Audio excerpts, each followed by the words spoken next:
Jornal ISTV Cidade, Uberaba.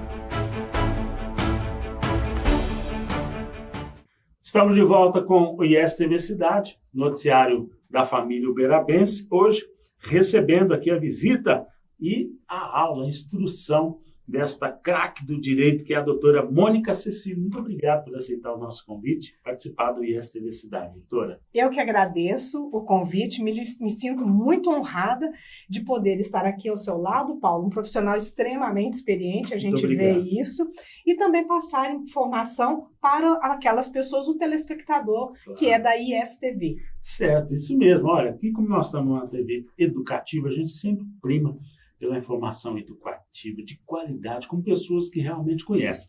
Por isso eu quero que a doutora Mônica, primeiro, nos faça um perfil dela. Quem é a doutora Mônica Cecílio? A sua formação primária no direito, onde é que foi? Conta um pouco da sua história para nós. Paulo, eu brinco que a minha história com o direito, ela é visceral. Ela é quase uma herança genética. Meu pai, advogado, e eu falo que desde cedo ele já foi me doutrinando para seguir a carreira da advocacia. Fala o nome dele. João Rodrigues Ferreira. O que eu falo que foi um presente de Deus. Tudo aquilo que os meus pais me passaram de ensinamento. Sou muito honrada por isso. Mas, enfim, prestei vestibular aqui, sou graduada pela Uniub, fiz pós-graduação pela PUC São Paulo, depois fui a fazer mestrado, comecei a lecionar, fiz mestrado na UNAERP, em Ribeirão Preto, em Processo Civil Direitos Coletivos. Posteriormente, eu fiz doutorado na PUC São Paulo, onde ali também, junto da UNAERP, fiz vários amigos no processo. E a gente fica muito feliz com isso. A carreira acadêmica nos trazer esse retorno do investimento que a gente faz. Sem dúvida, sem dúvida. É sempre uma experiência marcante, tudo que a gente faz na vida, né? Quando a gente pode fazer num ambiente, né? Como é um ambiente acadêmico de Ribeirão, de São Paulo, aí a gente enriquece o nosso saber, né, doutora? A gente trouxe a doutora Mônica aqui, porque hoje a senhora atua em que área do direito? Conta para a nossa audiência. Perfeito. Eu me formei em 1991 pela Uniub, né? E sou advogada desde essa data, mas já frequentava o escritório do meu pai, eu brinco que de criança. De berço ele já falava para mim. Enfim. E atuo na área de direito de família, sucessões e responsabilidade civil. Faço parte de alguns institutos, aí exemplo de BDFAM, ADEFAS, IBERC, BDP. E ali a gente tenta trazer para a população de Uberaba, até mesmo para os clientes, aquilo que tiver de melhor para atender o direito do cliente. Então, eu advogo e também leciono, porque eu brinco que dar aula vira uma cachaça, né? Enfim. E é muito bacana, porque a gente aprende muito, né? Lecionando. Eu estou lá no curso de Geografia da nossa Universidade Federal do Triângulo Mineiro, depois de avô, resolvi voltar para a escola, né? Bacharel em comunicação, pós-graduado em marketing, tudo mais. Vamos estudar, gente, é a melhor coisa do mundo, né? Com certeza. A gente continuar, e é muito legal a gente se preparar para ensino e aprendizagem. Agora eu quero que a senhora ensine, conte para nós, já que a senhora atua na área de família, de uma área que eu sei que é fascinante, porque tem muitos meandros, muita coisa para a gente entender, que é o regime de bens. Nós estamos falando de casamento. E hoje a gente tem, no mundo moderno, né, uma variedade de uniões, né? Uniões estáveis e tudo mais. Conta para nós um pouco, doutora, como é que funciona essa história do regime de bens. Eu sei que, inclusive, nós tivemos recentemente decisão no Supremo sobre esse assunto, né? Perfeitamente, Paulo. Eu adorei o tema, já te disse e repito. Foi pontual porque nós tivemos uma modificação recente agora, em fevereiro de 2024. Certo. Mas, enfim, é muito importante, Paulo, o cidadão ter a consciência de quando ele vai se casar, ele fazer um acompanhamento, um aconselhamento, uma consulta com um advogado. A respeito de quê? Do regime de bens. Porque o regime de bens é a lei que vai vigorar entre os cônjuges ou entre os companheiros, no caso de união estável, caso aquelas pessoas, alguma hora, né, da relação, quererem se divorciar ou até mesmo dissolver a união estável. Olha, e não se espante, mas o regime de bens, ele também tem reflexo sucessorial. Então, o direito sucessório, em caso de morte ou do cônjuge ou do companheiro, no caso de união estável, o regime de bens também traz reflexo. E é engraçadinho, porque quando eu estou lecionando, eu falo para os meus alunos assim, todo mundo quando vai se casar, preocupa com o vestido da noiva, o terno do noivo, o bem casado, a viagem de lua de mel, mas o aconselhamento, a consulta jurídica, para saber qual é o regime que melhor se enquadra naquela nossa situação econômica. Aí é assim que funciona, a gente tem que avaliar qual que é o melhor para a nossa situação. Perfeitamente, porque assim, eu brinco que não é vestidinho preto de mulher que vai de batizado a enterro, não. Porque o advogado, aquele que é especialista nessa área, ele está apto com conhecimento técnico para informar o consulente qual seria o regime adaptável ao patrimônio que o casal apresenta. Entendi. Perfeito, Paulo? Porque hoje, dor de cabeça no futuro. Aí as pessoas falam assim, mas às vezes o consulente, o cliente, ou mesmo o aluno fala, professora, mas aí o que a outra pessoa vai achar? Não, procure ambos o advogado. Eu sou muito consultada pelo regime de bens. A consulta, eu dou uma aula do que é o regime de bens. Além disso, às vezes também eu faço aquilo que a gente chama de pacto antinupcial, que seria a escolha diferente do que a lei oferta para a gente como regime legal. Pode ser uma configuração própria, pessoal. Perfeitamente, podemos fazer sim. Já fiz vários pactos antinupciais, muitos. Interessante, porque a gente imagina, né? São várias e várias configurações na nossa sociedade, né? E hoje, né, com a evolução dos tempos, né, nós temos vários tipos de uniões, né? Uniões homoafetivas. Aliás, esse é um outro capítulo que eu quero que a doutora depois analise para a gente trazer aqui para um outro programa, porque esse é um outro assunto também. O Supremo definiu recentemente outra história, mas hoje a gente vai focar aqui no regime de bens. Primeira coisa que eu pergunto para a senhora, quando eu me casei, em 87, foi lá no regime de comunhão parcial, né? Perfeitamente. Por que isso? Que história é essa? Como é? Porque eu não fiz nenhum estudo com advogado na época. Não era tão usual. Hoje ainda não é. As pessoas sentem algumas restrições de procurar um advogado. E muitas das vezes, Paulo, elas chegam no advogado para divorciar e tem aquela surpresa. Olha, eu já atendi vários clientes chorando na mesa e falando, eu não acredito, mas é assim. Aí eu falo, por que você previamente, em vez de olhar o bem casado, não foi ao advogado? A dica, né? Porque o regime de bens, na realidade, ele é o contrato que vai reger a situação socioeconômica do casal. Independentemente se a união for heteroafetiva ou homoafetiva.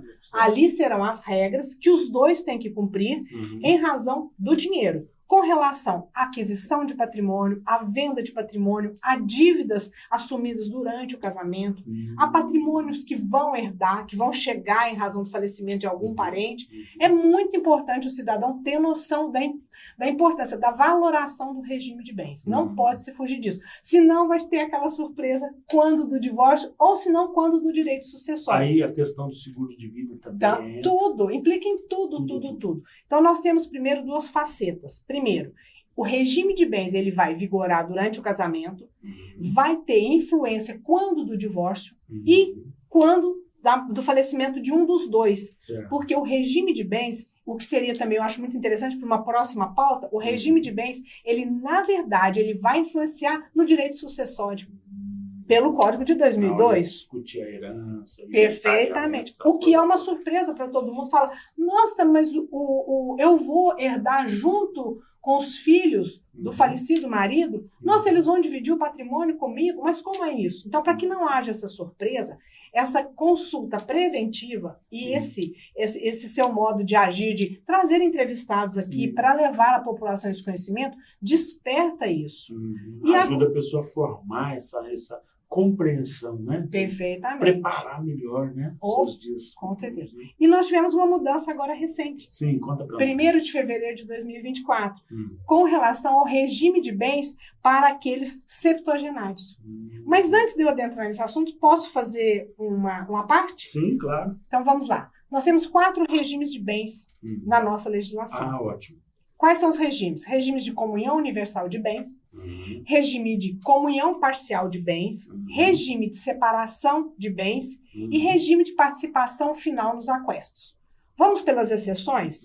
O 4º e último que eu falei, regime de participação final nos aquestos. Olha, eu em 33 anos de profissão, sendo que o Código de 2002 entrou em vigor em janeiro de 2003, eu não conheço ninguém que foi casado por esse regime.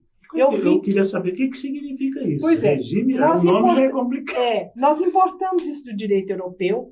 Não existe, eu não conheço um julgado que analise esse regime, pelo menos no Tribunal de Justiça de Minas, tá? Desconheço dos outros estados, sou muito humilde para falar isso. Mas, enfim, então eu tenho uma certa ressalva, uma certa dúvida, cautela, para indicar que esse regime seja feito pelo meu consulente ou até mesmo por alguém que me procure. Por quê? Como eu não sei a análise ainda do tribunal, eu fico com certo receio. É verdade. Então, como é que é o nome? Repete, por favor. Regime de comunhão, regime de participação final nos aquestos. Então, esse regime eu já deixaria ele meio de lado, porque é tipo letra morta. Não, letra morta. Mas, enfim. Agora, os outros 3 regimes que nos restaram. E, Paulo, faço aqui uma explicação. Esses 3 regimes, eles são aplicáveis tanto ao casamento quanto à união estável. É importante o ouvinte nosso saber disso, tá? O nosso telespectador. Então, olha, tanto o casamento quanto a união estável são regidos por esses 4 regimes. Perfeito? Então, vamos lá. Regime de comunhão universal de bens. É o regime que a maioria das pessoas casadas antes de 77 se casaram por esse regime. Porque era um regime legal. Não é obrigatório. Existe uma diferença entre regime legal e regime obrigatório. Legal é aquele que, no silêncio, estando os cônjuges, os nubentes ainda, nubentes depois cônjuges, os nubentes silentes, aplica-se esse regime. Essa regra geral. Até 77. Regime de comunhão universal de bens. Os nossos pais devem ter se casado nesse regime. Perfeito. Depois de 1977, com a Lei 6.015, que é a lei do divórcio, Lei 6.515, que é a lei que trouxe antigo desquite, depois separação, depois divórcio, em 77, ele traz um regime como legal, regime de comunhão parcial de bens, que deve ter sido o que você se casou. É o meu, com certeza. É esse mesmo, 87 eu me casei, então é esse mesmo. 10 anos posterior à lei. Consultei advogado. Isso. Aí você chega no cartório, existe um regime legal, regime de comunhão parcial de bens. Como é esse regime? Tudo aquilo que vocês adquirirem, comprarem durante o casamento é partilhável. Pronto, essa é a regra. Do regime de comunhão parcial de bens. Perfeito? Perfeito. E vigora até hoje. Tem algumas críticas com relação a isso. Eu acho que já estava na hora do legislador mudar para o regime de separação de bens. Perfeito? Como foi mudado? Em 77, a mens de quem se casava era uma. De 77 para cá passou, mudou o regime. E agora eu acho que devemos refazer essa intenção do casamento, até mesmo da união estável. Mas voltando à explicação. Regime de comunhão parcial de bens. No silêncio dos nubentes, aplica-se esse regime. É o regime legal. Perfeito? Legal. Isso. O regime de separação de bens é o seguinte, não se comunica nada. Não se comunica o que você herdar, não se comunica o que a gente comprar. Cada qual com o seu cada qual. Perfeitamente. Não há comunicação econômica neste tipo de regime, quer seja no casamento ou na união. Esse deve ser o da maioria dos ricos, famosos. Com certeza. Com certeza. As influencers, né? Digital influencer. Que tem aí muito dinheiro envolvido, família, herança, bens e tudo mais, naturalmente. Vai para isso. Né? Perfeito. E outro ponto aqui que vale a pena ressaltar é que hoje nós temos a recomposição de famílias. Famílias mosaicos, que os doutrinadores assim nominam. O que seria isso, Paulo? É o seguinte, nós somos novos, divorciamos. Aí nós vamos recompor a família, constituir outra união estável, outro casamento. Então você já traz o seu patrimônio, você já tem filhos. Talvez eu não tenha filhos, mas eu já trago um patrimônio. Então, também você já tem um histórico de um divórcio. Eu posso ter também um histórico de uma dissolução de união estável. Ver como é que vai ficar essa situação. Esse rearranjo familiar. Perfeitamente. O que a gente chama de rearranjo familiar. Por quê? Esse rearranjo familiar, há necessidade de haver uma previsibilidade, falar, e se houver o divórcio? E se houver a dissolução? Sempre há, né, a possibilidade. Infelizmente, a gente tem que pensar assim. Tem que trabalhar com essa possibilidade. São as possibilidades do jogo. Porque eu brinco, só pode divorciar quem está casado. Não quero divorciar. Então, meu querido, não entre, como diz, não sabe brincar, não desce para o play. Exatamente. Doutora, a senhora tem assim, uma didática fantástica, muito obrigada. Maravilhosa. Eu quero fazer uma proposta para a senhora, se a senhora tiver esse tempo. O nosso tempo está estourando, mas a gente faz o seguinte, a gente encerra essa entrevista, começa uma segunda parte, que aí a gente roda 2 dias diferentes, mas para complementar, porque a gente quer falar sobre a mudança que o Supremo decidiu recentemente, a senhora lembrou bem, né? Começo de fevereiro. Então, nós temos aí muita gente ansiosa para saber, para ouvir a doutora Mônica falar sobre essa mudança. A senhora pode? Perfeitamente. Para isso, a gente encerra essa primeira parte, então. Viu, Fabiano? Aqui com a doutora Mônica Cecílio, mas a gente continua no próximo programa falar desse assunto para ela trazer para nós as explicações das mudanças que vieram do Supremo Tribunal Federal recentemente, relativas a regime de bens dos nossos casamentos, as pessoas septuagenárias. Muita gente me liga perguntando. Então vamos lá, encerrando agora, ISTV Cidade, o noticiário da família uberabense. Estamos apresentando Jornal ISTV Cidade, Uberaba. Sabe aqueles momentos com a família, sentados à mesa, momentos que nos fazem bem, que nos fazem felizes? Para acompanhar uma prosa boa, tem que ter Café Silva.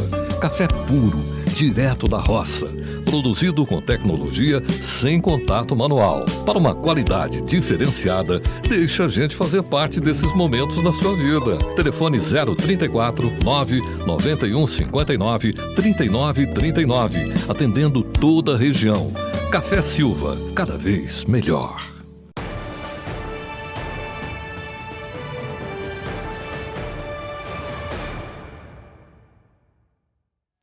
Olá! Seguimos com as principais ações da diretoria da ABCZ em 2023, no primeiro ano de gestão. O governador de Minas Gerais recebeu a ABCZ e deu apoio total à Exposebu. Foi realizado o café da manhã com os ex-presidentes da entidade. A ABCZ prestigiou os 80 anos da marca BEI no leilão Gir Leiteiro em Pedro Leopoldo.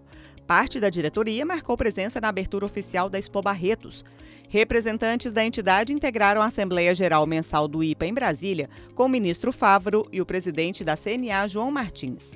O residencial dos tratadores foi batizado homenageando o tratador Cícero Correia de Lima. Entre 29 de abril e 7 de maio, recebemos o público na maior feira de raças zebuínas do mundo, a Exposebu. O evento contou com as participações dos governadores de São Paulo, Minas, Goiás e a Exposebu totalizou 140 milhões de reais em remates e gerou mais de 350 milhões em negócios. Ainda no mês de maio, o presidente da ABCZ esteve na Fazenda Camparino com o criador José Humberto Vilela Martins. O membro da Comissão de Assuntos Políticos, Jorge Pires, participou de importante reunião com o vice-presidente da República, Geraldo Alckmin. A ABCZ marcou presença na Acricorte, no Mato Grosso, e foi assinado o acordo de cooperação técnica para a implantação do Progenética na Paraíba. A ABCZ foi representada na exposição de animais e produtos industriais em Campina Grande e também na abertura oficial da Rondônia Rural Show. Foi discutido mais produtividade para a pecuária de leite em Goiânia e a ABCZ contribuiu para o fomento da pecuária leiteira durante a Mega Leite 2023. O presidente Gabriel Garcia Cid foi homenageado pelo Mérito Girolando.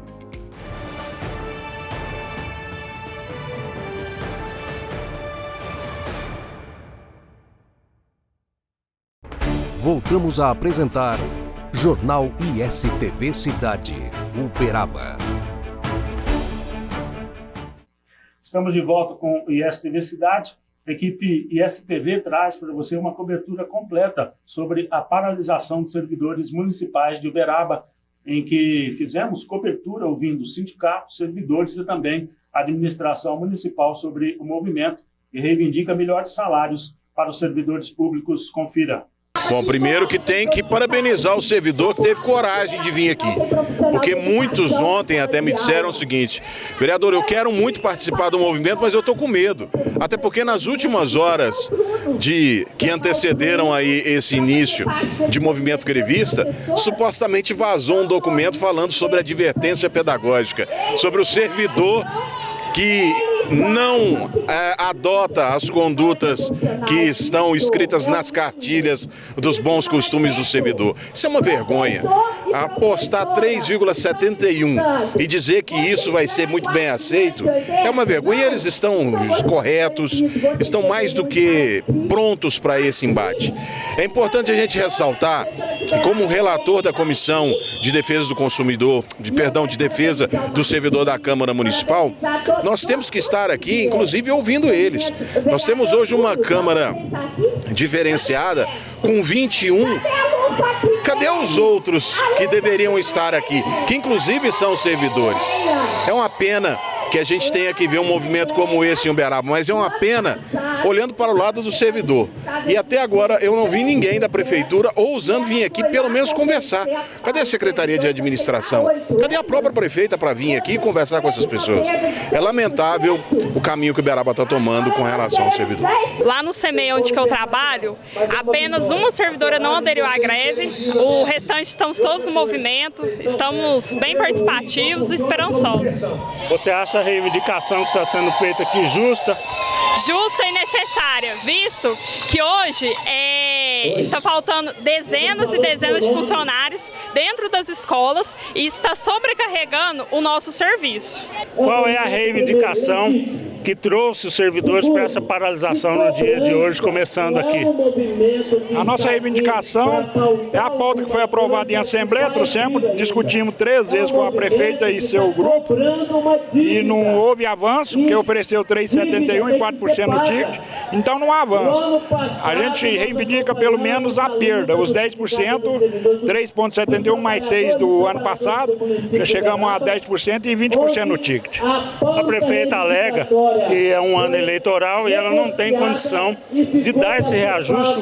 Qual é a visão do jurídico do sindicato em relação a esse argumento?